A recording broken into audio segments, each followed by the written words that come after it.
Okay, I am muting everyone to cut down on the barks and such. By all means, unmute yourself if you have a question. Interrupt me anytime if you like. We're talking defense, and I'm talking about leading short suits against a Trump contract. The next few weeks will be on leading against Trump contracts. We started out leading against no Trump contracts. But leading short, one of the things that you can do when you're leading against a Trump contract is you can think about leading a singleton or a short suit. Here's an example. We're in a contract here of four spades. The auction went one spade, two spades, four spades, something like this. And you know, usually having a trump suit works to the declarer's advantage, but the defenders can take advantage of it as well. A lot of players, including experienced players, you almost automatically lead a singleton. And in this case, that would be the three of hearts here. So you can imagine if you led the three of hearts, you might be able to trump some hearts later in the contract and get some tricks. I mean, with this hand, it's probably the only way your hand is going to win any tricks. And for this to work, certain things have to happen. For this to work, your partner doesn't necessarily have to win this trick. They don't have to have the ace of hearts. It's wonderful if they do. But if they don't have the ace of hearts, what they have to be able to do is win a trick before declarer has pulled trump and lead a heart back to you. Those are the key things. If your partner can win a trick before the declarer has pulled the trump and lead a heart back to you, then you have a chance to get an extra trick. A lot of us who do this automatically need to consider the times when you really don't want to do that. Let me change this hand up a bit. This is a better hand now. It's not a lot stronger. You've got 7 points. But the difference here is that if you are going to, is that you have natural trump tricks. You're always winning 2 trump tricks, period. If you lead your short suit, in this case, and your partner leads it back and you trump one, you have not generated an extra trick for your side. And the whole key to defeating a contract like this is finding tricks that you weren't going to get naturally just through your high cards. Mojo, do you think they would actually be in four spades if their opponents have king, queen, jack? Oh, sure. You can come up with contracts. I mean, they can have their high cards in all the other suits. You know, they might have 8 small spades between the two of them, or even 9 small spades. But the key is that leading your short suit here is not going to generate any extra tricks because you're always getting 2. In this previous hand that we looked at, there's another consideration involved. In this one, the fact that your hand is so weak in general, you have 1 point here, this nice little jack. The opponents probably have, there's probably 19 points on your right, 7 points on your left, something like that, 25 points. Your partner figures to have about 14, 15 high card points.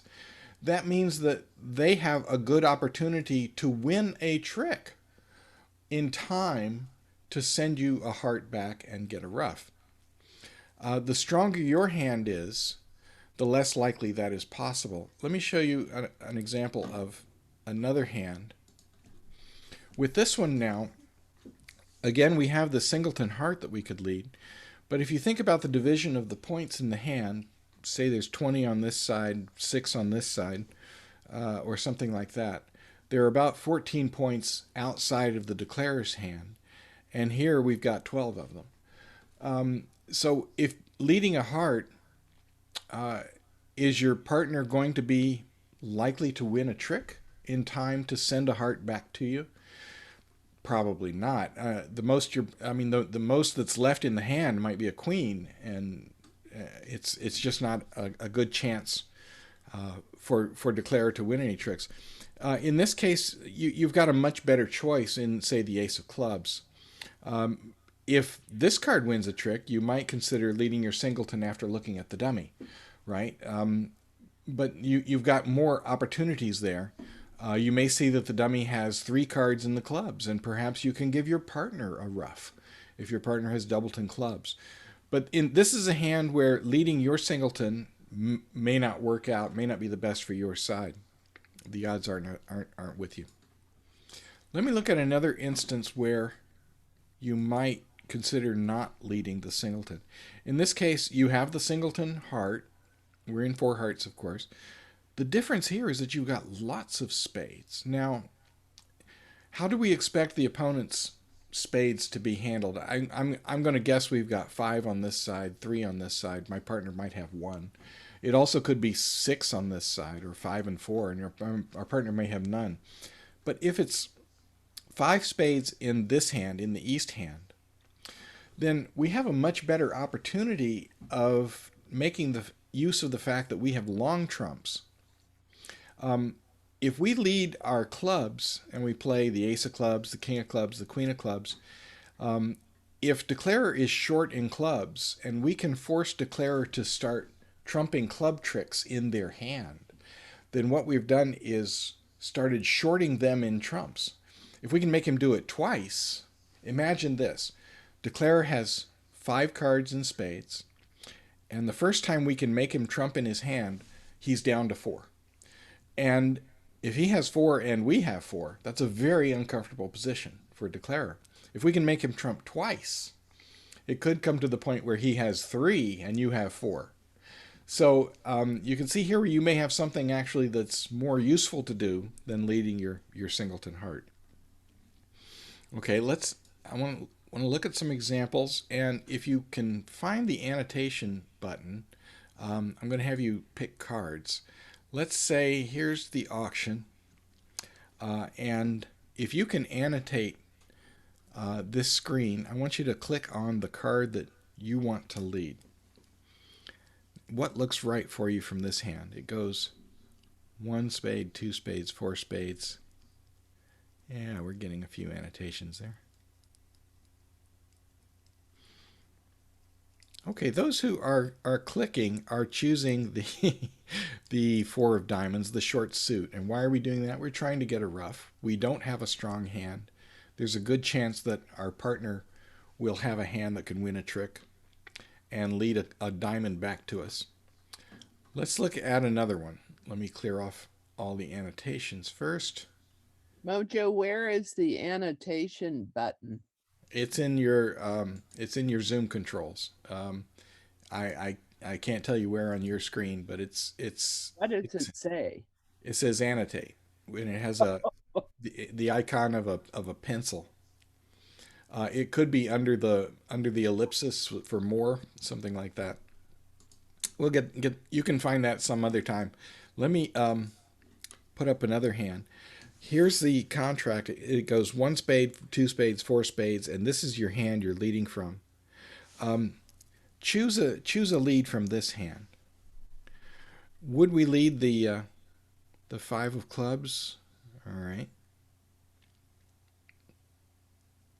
All right. Most of you are picking the queen of diamonds, and I agree. Why would we not lead this?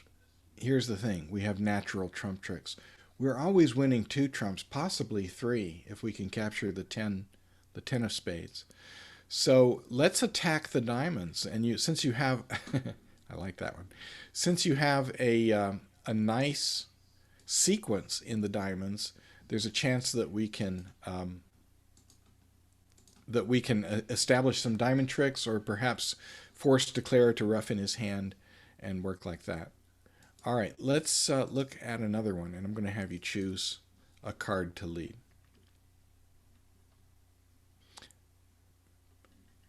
We've got the singleton club, but we also have a nice, yeah. Okay, some of us are picking the club, and some others are picking the diamonds. Let's clear the annotations. I'll have you stop for now. And let's talk about why we would do that with this one. Why not lead the club? The answer is that we have the long trumps here. With our 4 cards in the trump suit, let's see if we can force declarer to rough tricks in his hand. And if we can, then we may be able to put him in an uncomfortable situation where he's short on the trumps. Think of it this way. If he started with 5 trumps here and you have 4, if you make him rough in his hand once, in order for him to pull trumps, he has to use up all of his. And if he has to do that, you may end up getting a club ruff anyway at some point, but you also may run him out of trumps and be able to get more of your diamond tricks. Let me show you. Let's see. Yeah, I'm going to zip ahead to one hand, to a hand where we have an auction. Let me walk through the auction here. South is the dealer. We're sitting at south. I want to move myself over to west because that's going to be the opening lead. Here's our hand. Now the auction goes one spade on our right. We're passing. Two clubs on our left. Our partner passes. Three diamonds on our right. That's a really strong bid, a jump shift. That's about 19 points. And then we're passing, and north says four spades, and east passes, and south passes. Four spades is the contract. Okay, we've got no strength. This is the interesting thing here. We can count about 20 points on this side. We can probably count 11 points on this side. This hand seems to have about 30 points in it. But we're going to set this contract, and here's how we do it. Let's start by leading. I'm not going to turn my robots on. Let's do this. Hang on a second. Let's start by. Thank you, Noel. I'm going to do this. Let's lead the 9 of diamonds and find out what happens. Here's the dummy. Yeah, it's a pretty good hand. He's got 4 cards and trumps, 12 points. He's going to play a low diamond. Our partner's going to win the ace. And being a good partner, our partner knows to lead a trump back to, or lead our suit back to us, return partner's lead. So they're going to lead a diamond back. And we're going to get a trump. Now, we're on lead at this point. We don't have any suggestions from partner about what to lead. I'm going to say let's lead a heart. I'm not sure. In any case, declarer will win the ace of hearts in the dummy. And no. Let's lead a heart. Excuse me. We'll win the ace of hearts in the dummy. And now his first obligation is to pull trump. So he's going to play spades. And look at this. Our partner wins the ace of spades. And we follow suit. Now we're almost out of spades, but our partner leads back another diamond. And we get to trumpet. And all these high card points, and declarer is down 1 already. So, I mean, obviously this is a class hand and it's set up, but you've probably been in this situation where this happened to you. You've got this great hand and all the tricks. We can see how it all looks this way. Here's the 1 spade opening here, 2 clubs on this side. He's temporizing. He just wants to hear how strong partner is. 3 diamonds here, 4 spades here. They're on the verge of a slam, but we set this contract in here. The key cards that our partner had was the ace of trump and the ace of diamonds. So that's how this can work, and that's it for today. We're going to look next week at when to lead the trump suit itself, which is always an interesting question, and that'll be a fun one. Kind of intense, but it's a good one. Thank you all for coming. Thanks. That was an excellent lesson. A separate kind of question with that last set of bidding. On this idea of temporizing when your partner had 4 spades and all those nice points, but again, you've got to find out how much the opener has. Is that a separate lesson that you could give, or is there something I can look up online about temporizing to discover strength in both hands? Because I feel like I'm really weak on. So where do I look for that? I'd love to have you to explain it to me, but that I'm not trying to commandeer the lesson. Yeah, I'm not sure. This bidding sequence is a very old style bidding sequence. In modern bidding, I think the north hand would have just bid 3 spades as a limit raise. Okay. So I'm going through the bid that came from the lesson of the book, but the lesson is much older than modern bidding. Okay. So this is truly a good limit raise with 4 cards. Okay. The thing it's missing, one reason why there's some judgment involved here, the fact that this north hand has no roughing values. It's a 4-3-3 hand.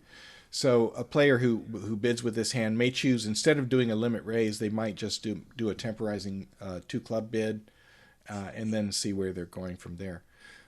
But 4-3-3 hands tend to, since they can't get any roughs themselves, you might change your style of bidding. It's a partnership style kind of thing. Okay, so between partners, they would understand what they were saying to each other then.